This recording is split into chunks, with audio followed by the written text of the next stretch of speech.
민통선 안에서 발견된 멧돼지 폐사체에서 아프리카 돼지열병 바이러스가 또 검출됐습니다. 강원도는 민통선 내 멧돼지를 모두 사살한다는 방침입니다. 강원도가 2017년 도입한 강원 상품권의 유통이 잘 되지 않는다는 비판이 끊이지 않았습니다. 전자상품권을 만들겠다는 대안이 나왔지만 또 논란이 일고 있습니다. 인구 소멸 위기에 놓인 강원도 내 9곳 지자체를 비롯한 전국 24곳 지자체들이 특례군 법제화를 요구하고 나섰습니다. 동해안에서 서핑을 즐기는 동호인의 사고가 증가하고 있습니다. 사고의 대부분은 외상인데 보조에 긁혀 다치는 증세가 가장 많았습니다. 시청자 여러분 안녕하십니까?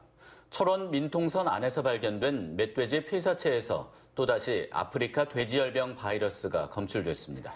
강원도는 민통선 이북이 대부분 바이러스에 오염된 것으로 보고 민통선 내 멧돼지를 모두 사살한다는 방침입니다. 김상훈 기자입니다. 최근 철원군 원남면 죽대리에 민통선 안에서 발견된 멧돼지 폐사체입니다. 환경부가 시료를 채취해 분석해보니 아프리카 돼지열병 양성 반응이 나왔습니다. 철원에서만 벌써 4마리째인데 모두 인근 지역에서 발견됐습니다. 아프리카 돼지열병 확산 방지는 차량 이동에서 이제는 야생 멧돼지에 집중되고 있습니다. 강원도도 민통선을 1차적인 방어선으로 설정하고 멧돼지의 남하를 최대한 막을 계획입니다. 일단은 민통선 내에서는 그 돼지 바이러스가 감염이 됐다는 전제하에서 적극적인 방어를 해야 되는 게 강원도의 원칙입니다. 화천과 양구, 인제, 고성 민통선 지역에는 민간 엽사 43명과 군인 94명이 투입돼 24시간 멧돼지 포획 작전을 벌이고 있습니다. 상황에서 열감지를 해갖고 어디에서 돼지가 2마리가 지금 먹이를 먹고 있다. 그럼 바로 또 글로 들어가야 되고 계속 도는 거예요, 밤새도록. 총기 사용이 금지됐던 철원 지역도 철책 설치를 마무리하고 곧 총기를 투입할 계획입니다. 하지만 민통선 안에 지뢰가 많아 시료 채취 등 사살 작전에 어려움이 클 것으로 보입니다. 꼭 시료 채취를 해야 되는데 그놈들이 이제 잡아놓고선 지뢰밭에 들어가서 이제 누워버리는 거예요.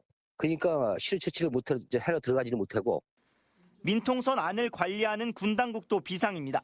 각 군단별로 멧돼지 방어선을 구축하고 소탕 작전을 지자체와 논의하고 있습니다.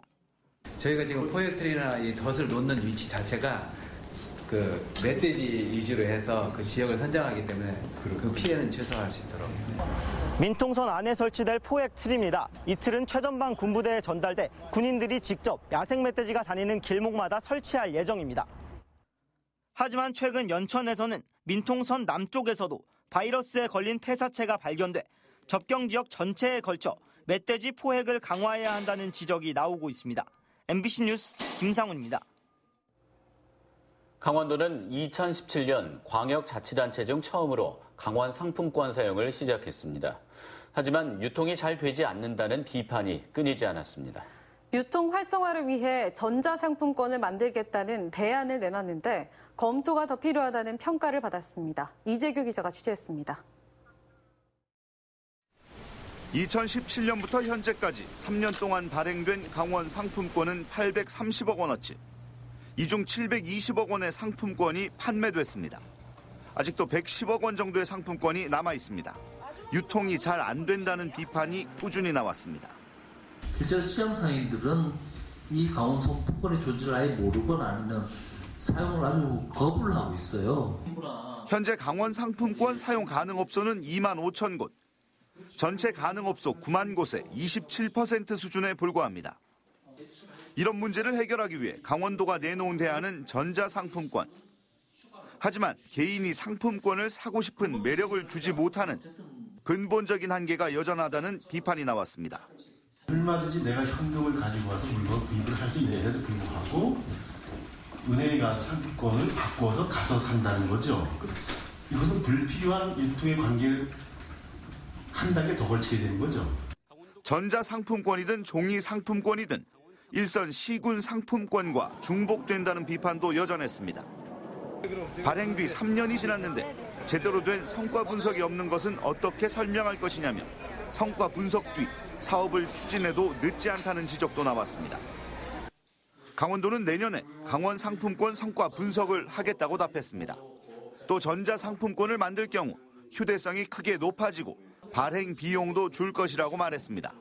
고민을 함께 하긴 할 겁니다. 그래서 언젠가 내년쯤에 한번 우리가 성과 분석을 한번 해보려고 계획을 세우고 있는데 지역 경제를 활성화하고 지역 자금의 유출을 막겠다며 만든 강원 상품권. 그 역할을 제대로 하고 있는지 앞으로는 제대로 할 수 있을지 우려의 목소리가 여전합니다. 강원노유의 경건위는 전자상품권을 만들겠다는 강원도의 개정 조례안을 타당성 재검토가 필요하다며 계류시켰습니다. MBC 뉴스 이재규입니다. 깊은 밤 유흥업소 밀집 지역에 가면 호객꾼들을 많이 볼 수 있는데요. 호객꾼을 잘못 따라갔다가는 술을 마시고 정신을 잃은 뒤 수백만 원의 술값을 요구받을 수 있습니다. 알몸 사진으로 협박까지 하는 경우도 있다는데요. 조성식 기자가 현장 취재했습니다. 지난달 5일 새벽 30대 회사원 박모 씨는 회식을 마치고 가다 호객꾼을 만나 한 술집으로 따라 들어갔습니다. 술을 서너 잔 마셨나 싶더니 잠이 들었고 깨어나 보니 술값 230만 원이 나왔습니다. 술값을 낸 이후에도 술집은 박 씨의 알몸 사진을 수시로 보내며 집기 파손 비용 등을 요구하고 있습니다.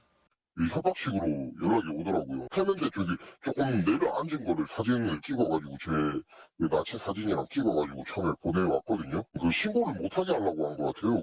50대 자영업자 김모 씨도 비슷한 일을 당했습니다. 호객꾼을 따라갔다 마신 기억도 없는 술값 300만 원을 지불한 겁니다. 하지만 바지를 벗기고 찍은 사진 때문에 가족은커녕 경찰에 신고도 못하고 소가리만 하고 있습니다. 성매매를 했다니 해가지고 항의를 하니까 그만큼 금액이 나왔다고 이야기했는데 이 부분을 그렇다고 저도 가족이 있는데 그걸 이야기할 수도 없고. 유흥업소가 밀집한 이곳 택지 일대가 피해자들이 호객꾼을 만났다는 장소입니다. 취재진이 직접 밤의 거리로 나가보도록 하겠습니다. 밤 11시가 넘은 시간, 취재진이 길을 걷자 한 남성이 다가옵니다. 유흥업소를 찾고 있냐고 묻더니 곧바로 성매매를 알선합니다.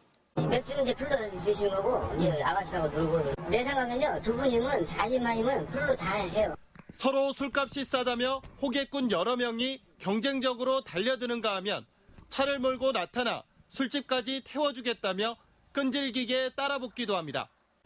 원래 마을 비싸게 손님 없어도 몇 시간, 1시간 되면 아가씨 쓰니까 20대부터 저렴하게. 여성 호객꾼은 구체적인 성행위를 묘사하며 노골적으로 성매매를 부추기기도 합니다.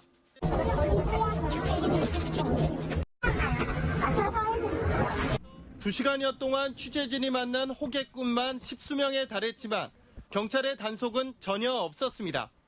경기 침체로 어려워진 유흥업소들이 불법 행위도 서슴지 않으면서 피해자가 속출하고 있습니다. MBC 뉴스 조성식입니다. 평창 동계올림픽 유산 사업으로 학생들이 다양한 체육 활동을 통해 올림픽의 가치를 배우는 스포츠 캠프가 열렸습니다. 내년부터는 도내 모든 학생들을 대상으로 교육 프로그램이 운영될 예정이어서 올림픽 유산을 보존하고 확산시키는 중요한 계기가 될 전망입니다. 권기만 기자입니다. 국가대표 선수들이 시속 80km의 속도로 점프대를 도약해 화려한 비행을 선보입니다. 스키 점프를 눈앞에서 처음 본 학생들 사이에서는 환호성이 터져나옵니다. 점프대 아래 잔디밭에서는 특별한 운동회가 열렸습니다. 친구들과 머리를 맞대고 힘을 모아 나무 블럭을 옮겨 쌓습니다. 좀 들기가 여러 명이서 해야 돼서 조금 힘들었는데 그래도 친구들이랑 같이 하니까 잘할 수 있었던 것 같아요. 학생들이 올림픽 현장에서 스포츠 정신과 올림픽 가치를 배우는 스포츠 캠프가 열렸습니다. 도내 6개 학교에서 모인 100여 명의 학생들은 2박 3일 동안 평창과 강릉의 올림픽 시설을 오가며 다양한 체육 활동을 하게 됩니다. 저희 동네에서 올림픽이 열렸는데 잘 몰랐어요. 근데 이번 캠프를 통해서 많이 알 것 같아요. 올림픽 메달리스트의 진로 특강, 성화봉송 체험 등을 통해 평화와 화합 등 올림픽이 남긴 유산의 가치도 배우게 됩니다. 유청소년들에게 정말 다양한 올림픽 어떤 가치와 또 올림픽 환경을 또 교육함으로써 모든 이들이 다시 한번 평창 동계올림픽의 성공적인 개최를 다시 한번 생각하게 될 것이고요. 내년부터는 도내 2만여 명의 학생들이 교육에 참여하고 향후에는 전국으로 확대시킨다는 구상입니다. 청소년들을 대상으로 한 체험형 교육 프로그램이 올림픽이 남긴 유산을 후대에 전하는 데 중요한 역할을 할 것으로 기대를 모으고 있습니다. MBC 뉴스 권기만입니다. 동해안에서 서핑을 즐기는 동호인들이 늘면서 사고도 증가하고 있습니다. 병원 응급실을 찾은 사고의 대부분은 외상으로 나타나는데 보드에 긁혀 피부가 다치는 증세가 가장 많았습니다. 이용 기자가 보도합니다. 해변으로 밀려오는 파도를 타고 서퍼들이 바다 위를 미끄러져 나갑니다. 방향을 틀어가며 서핑의 묘미를 만끽합니다.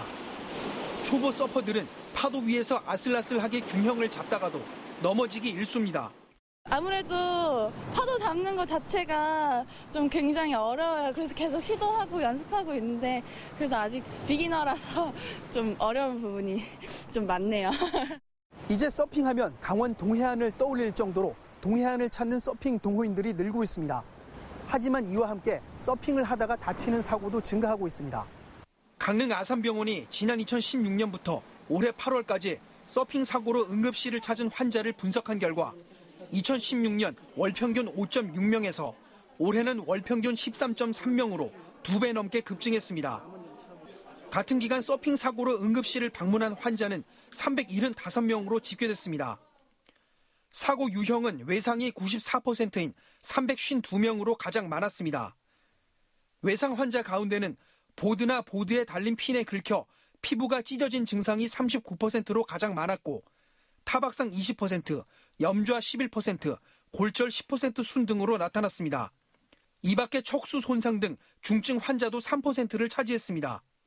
파도를 타고 내려오는 사람이 있을 때는 항상 그 옆에 있는 사람들은 주변을 잘 살피고 그 사람들이 파도를 타고 내려오면은 자신이 이제 패드를 하지 않거나 파도를 잡지 않는 그런 매너 있는 모습이 필요할 것 같고요. 전문가들은 사고 예방을 위해 같은 파도 위에서 여러 명이 한꺼번에 서핑하는 것을 자제하고 머리를 부딪히지 않도록 보호해 줄 것을 조언하고 있습니다. MBC 뉴스 이웅입니다.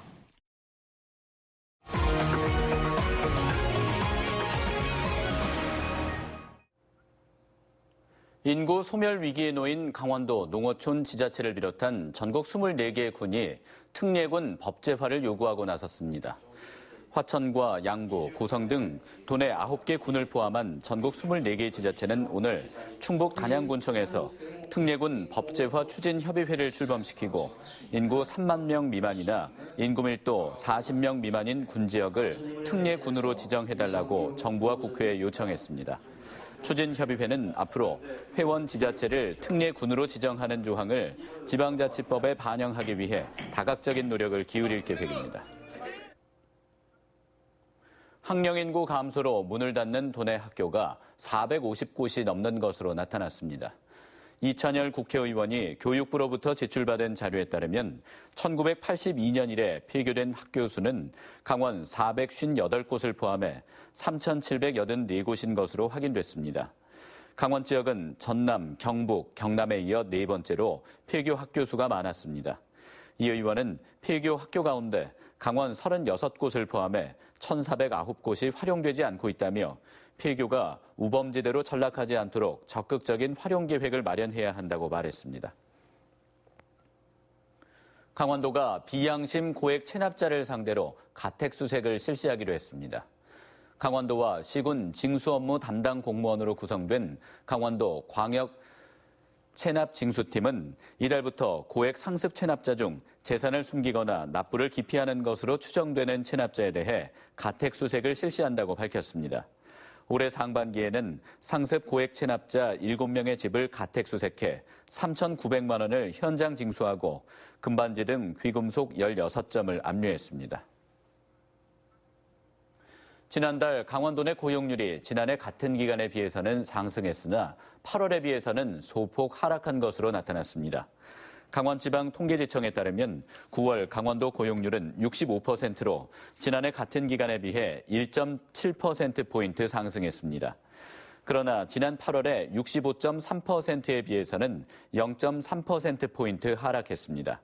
한편 9월 도내 실업률은 2.3%로 1년 전에 비해 0.1%포인트 내려갔습니다. 강원도체육회가 이사회를 열고 도체육회장과 시군체육회장을 민간인이 맡도록 규정과 규약을 개정했습니다. 이는 지방자치단체장의 시도체육회장 겸직을 금지하는 국민체육진흥법 개정에 따른 후속 조치입니다. 이에 따라 늦어도 내년 1월 15일까지는 강원도 체육회장과 시군체육회장이 민간인으로 교체될 전망입니다. 선거 일정은 선거관리위원회가 구성된 뒤 세부적으로 결정됩니다. 도내 장애인의 검진과 재활을 돕는 강원도 지역 장애인 보건의료센터가 춘천에 들어섰습니다. 강원도 지역 장애인 보건의료센터는 오늘 강원도 재활병원에서 개소식을 갖고 본격적인 활동을 시작했습니다. 이상으로 뉴스데스크 강원을 마칩니다. 시청해주셔서 고맙습니다.